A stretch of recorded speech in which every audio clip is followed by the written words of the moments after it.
I was a pretty good artist when I was a kid, but I peaked early. When I was in preschool, all my friends were doing the head with the legs coming out, and I was already on the stick figures. Somebody in first grade taught me how to do those three-dimensional cubes. I moved on to those. But that's basically where I plateaued. Fast forward decades, that's my level of artistic talent.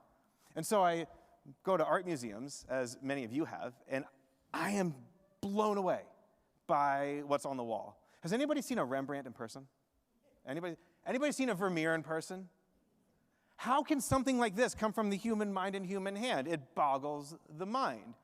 And then there's other art that I pass and celebrated in the world, and I wonder, I'm not totally sure, but I wonder maybe I could do that. So I ran that idea by somebody who actually appreciates modern art, which is not yours truly. And he said, you can't do that. You think you can, but you can't. To which I said, there's one work of art that I passed where, no kidding, somebody put a banana on a wall.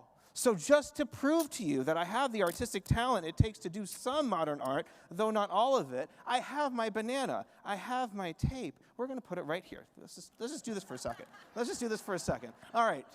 Look at this. So the amazing thing about this work of art, it was at Art Basel a few years ago in Florida, is that not only did somebody put a banana on a wall, but it sold for $120,000. And so look, our podium is now worth $120,000 more than it was about 2 minutes ago. Amazing. Thank you.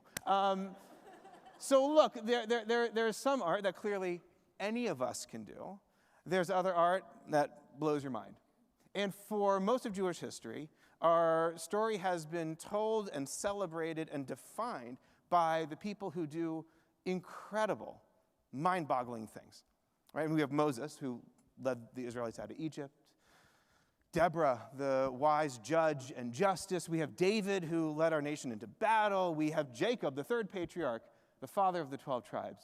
And here in this moment, on Rosh HaShanah, we celebrate and read the story of Abraham, in a story that if you celebrated Rosh Hashanah, you may be familiar with. If you weren't paying attention last year, I'll give you an overview.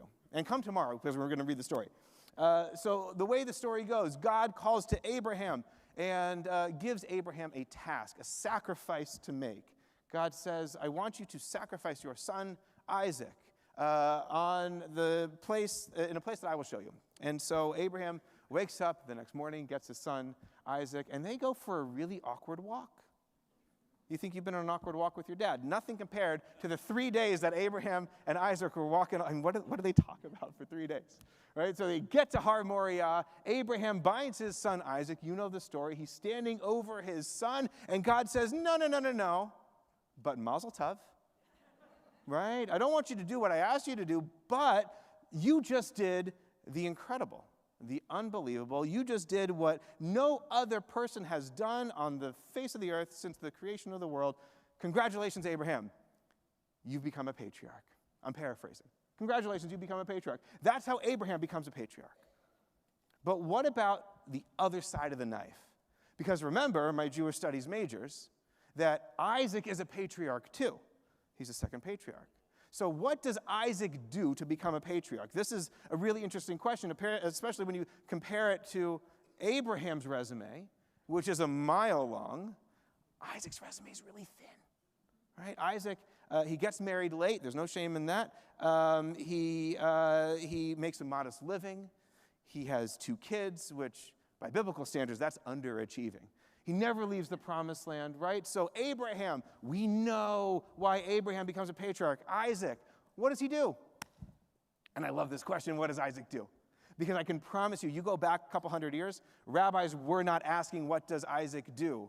Because that just wasn't an interesting question, right? And growing up in Alabama, which was decades ago, I don't know if this is still the case. I hope it is.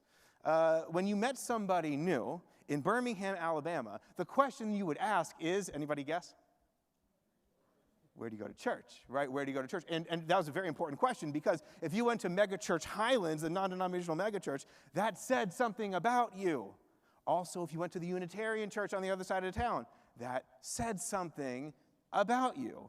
Here in Washington, D.C., I'm looking around at some of the most celebrated, accomplished people I've ever met, that our nation's ever seen. And what's the question that people ask when they meet you in Washington? What do you do? Oh, and if you can figure out where they went to college, not that you have the chutzpah to ask, but you can kind of tease it out, even better, right? Even better. What do you do? Now, you go back to Abraham, Isaac, Jacob. You talk to Sarah, Rebecca, Rachel, and Leah. Nobody was asking, what do you do? You know why? 98% of society, that's a real number, 98% of society were farmers, right? It was the least interesting question. You would never get the bubbies sitting around the mahjong table and the Zadis sipping the schnapps, bragging about their grandson Pinchas, who just got promoted to potatoes, because everybody was doing potatoes or cabbage. It didn't matter, right? So then how did the least interesting question you could ask about somebody become the most defining question of our day? So I want to share with you a little bit of non-Jewish theology. We're going to do a keep off situation, all right? This is not Jewish, but very important for us as Jews today. People who've studied this, Megan O'Giblin wrote a book about, of all things, the evolution of work and AI, which I'll talk about in just a moment briefly, but she actually traces the rise of this question, what do you do? Keep off, by the way, right? To the Protestant Reformation. And a profound religious shift that did not happen in the Jewish community, but defines the waters in which we swim, which is nobody was quite certain where you were going to go in the afterlife. And that's a very important thing to be certain about, right? No one was certain. There was this idea of predestination. Some people were destined, this is not Jewish. Some people were destined to go somewhere. Other people were destined to go somewhere else. How did you know who was who? Well, you could look for signs. You could look for signs. And here were the signs. If you sacrificed a lot, if you made a good living, if you built up a business, if you were successful here in this world, that was a pretty good indication that you'd be all right in the world to come. The problem is, pretty good is not quite good enough when it comes to eternity, right? I mean, if you're at the edge of the ocean, you're about to get in the water, and the lifeguard says, hey, excuse me, we've seen a bunch of sharks. You should be fine. Just wanted to let you know. No one's going for a swim, right? So while this Protestant work ethic, this is not Jewish, but while this Protestant work ethic has brought industry and technology and civilization that we all enjoy and take for granted, it has come with a heavy, heavy side effect of insecurity, because nobody knows for sure, right? You just can't know. And that insecurity lasts and has grown since then. You know, this word insecurity, it's an interesting word. We're going back into Jewish mode. Insecurity was not even a word in the English language until about the 17th century. Hadn't even entered the dictionary. So you go back just a couple hundred years. Insecurity wasn't even a word. You fast forward to then President Roosevelt in the 1930s, and he's talking about insecurity as the defining economic driver of our entire economy. It is insecurity that drives everything that we do. And that was in the 1930s, right? You fast forward, and that insecurity today, that's in hyperdrive. It's in hyperdrive. I'm looking around. Not everybody here is working. Some of you have retired. Some of you didn't work as much. But what do a lot of people do when faced with that insecurity, when you don't know what's going to happen? I'll tell you what you do. You look at U.S. News and World Report, and you get into the best college you can. And then afterwards, you get into the best grad school you can. You get credentialed as much as your finances or debt appetite allow, right? And then you go into the workforce. And you don't know when your company might downsize. What's going to happen to you, right? Especially if you're the new guy or girl in. You don't know if an economic shift is going to wipe out your industry. Or if you're on the other side of your career, you don't know if some pipsqueak is going to come with a new set of skills that's completely replaced what you've spent your whole life building. You just don't know. And mind you, that's before AI even enters the conversation. I'm not going to talk about it at all today, other than to say I've spoken with too many doctors, too many lawyers, too many of the smartest people I've ever met who have said in just the last year how worried they are, because you just don't know. And so you work really hard, you get credentialed, you try to become indispensable, you save a lot, as much as you can, because what happens when the other shoe drops? That's the fear. That's the insecurity. You know what you do when you're afraid? This is not a modern problem, by the way. We've been afraid for a long time, right? You go back to 10,000 years ago. I don't know if there were lions 10,000 years ago, but go with me for a minute. If you're being chased by a lion, and that adrenaline is coursing through your veins, and the cortisol is pumping, right? You are not thinking, what's the next great book I'm going to read? Or, it's been a while since I've been to Washington, Hebrew. I like that place. It grounds me. It centers me. No. If it doesn't help you run further and faster, you are leaving it behind, right? And that leaving behind has led to the single most profound religious shift that has taken place in our country since its founding. Listen to this. In the past 25 years, I'm looking around, many of our lifetimes, 40 million people have left religion. 40 million, and this is just in America, right? That is New York City 4 times over, have just walked away, have stepped away. Every year, between 6,000 and 10,000 churches, synagogues, mosques, houses of worship are closing in America every single year. That's about 25 to 27 a day, right? Why is this happening? Why are people leaving these isms, Judaism, Hinduism, Catholicism, Protestantism, the isms that have defined and shaped and molded and grounded and given meaning and purpose to human life? Why have we been walking away from these things by the millions? And it's not because of evolution or technology or scientific discovery or wokeness or ultra-conservatism or that atheist you met in college.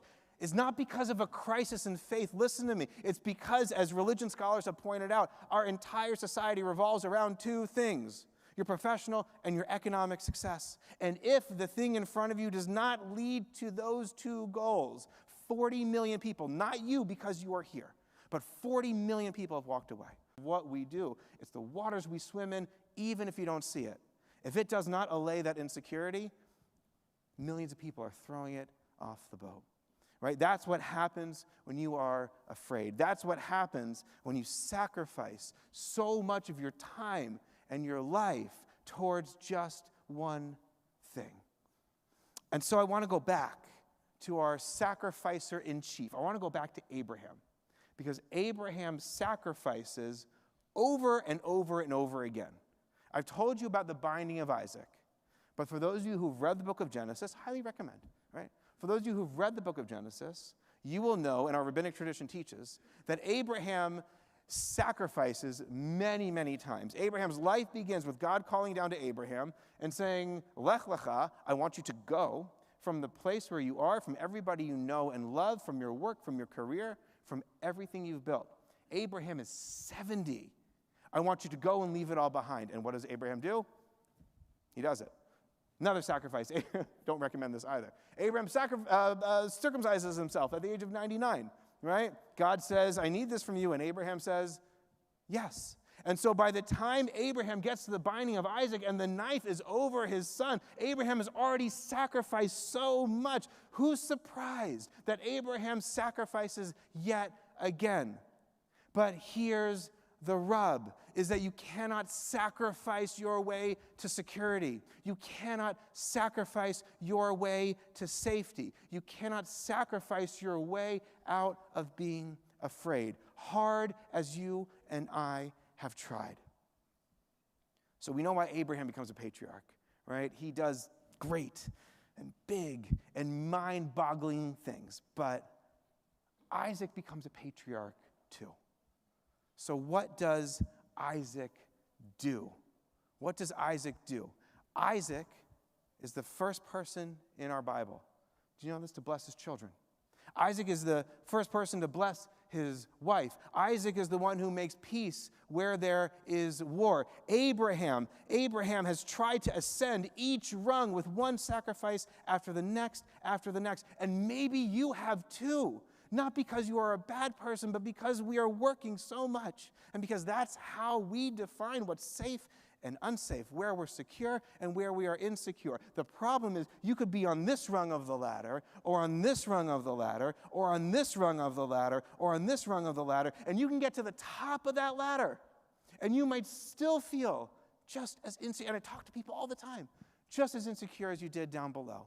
The problem with climbing the ladder of success, and I want to just be very clear here, I love my work. I love my work. I love what I do. I love you all. I love my colleagues. I love this congregation. But what our reading on Rosh HaShanah teaches is you can get to the top of that ladder, and it's not very tall. It's not going to come with that sense of safety and security and peace that you've been working so hard to build, right? Abraham gets here. Isaac teaches us, follow me for a minute. Isaac teaches us that there is a higher ladder that you can climb. Are you blessing your children? Are you blessing your partner? Are you bringing peace to the world? Abraham's ladder stops there. Isaac becomes a patriarch because he's climbing something higher. And so, what ladder are you climbing? The American theologian Thomas Merton says that one of the great tragedies of American life is that we can climb the ladder of success only to get to the top and realize what? That's leaning against the wrong wall. And I'm not against climbing that ladder. I'm saying you got one life, climb a ladder that goes a little higher, right? That's Isaac's message to you and me. Isaac is the one who looks up. Abraham is looking down, but Isaac is the first patriarch to look up. And what does Isaac see, our rabbis teach? Isaac looks past the knife and past his father. Isaac sees the Shekhinah, God's presence itself. At the top of Isaac's ladder is God. At the top of Isaac's ladder is something holy. And if you only have one life to live, if you only have one ladder to climb, climb something holier. Climb something that'll take you higher than everything else could. And so I want to share with you, as we wrap up, a conversation I had with one of Washington's most celebrated lawyers. He shared with me that for all of the success that he had, for all of the awards that he has enjoyed, for all of the impact that he's had on the Washington, D.C. legal community and internationally, he said, my life has always been more than my work. My work has been one part of what I do. But what makes me the man I am, and what can make you the person you are, is to make sure that work remains one part of a life that is so much bigger. Make sure that work is one part of a life that is so much bigger. Because in the end of the day, you're going to be remembered. And you might be remembered, please God, to 120 and in good health, as we say, by the people who you love, by the people who know you, by the people who remember you. And looking back over the span of now, this is my 13th year at Washington Hebrew, I've written hundreds and hundreds of eulogies. I've had the sacred privilege and the sad honor of memorializing and remembering the life stories of managing partners, business executives, real estate moguls, brilliant doctors who advanced their field. We're Washington Hebrew. That's who we are, right? But the one thing, whether you are any of these people or not, is that come your eulogy, your career is going to get a paragraph, maybe two. Your career is going to get a paragraph of your life story, maybe two. And here's the question. Do you want it to be any longer than that? Right? Do you want your career section of your eulogy to be any longer than that? Right? That's the question that we're asking as we enter into this new year. As we enter into this new year, I'd like to share a reading, a poem that we read at funerals that captures the essence of this moment of newness, where the poet and Rabbi Alvin Fine writes that victory lies not at some high place along the way, but in having made the journey stage by stage, a sacred pilgrimage. Victory lies not at some high place along the way, but in having made the journey stage by stage, a sacred pilgrimage. The book of life is open today on Rosh Hashanah. As we enter into the new year, the book that tells the story of our lives is open before us, is open before the people we love, is open before God. The question is not, does one chapter say? The question isn't, how full is this one paragraph of your life? But what does the rest of the book say? Your book of life is open today. What will the rest of it say?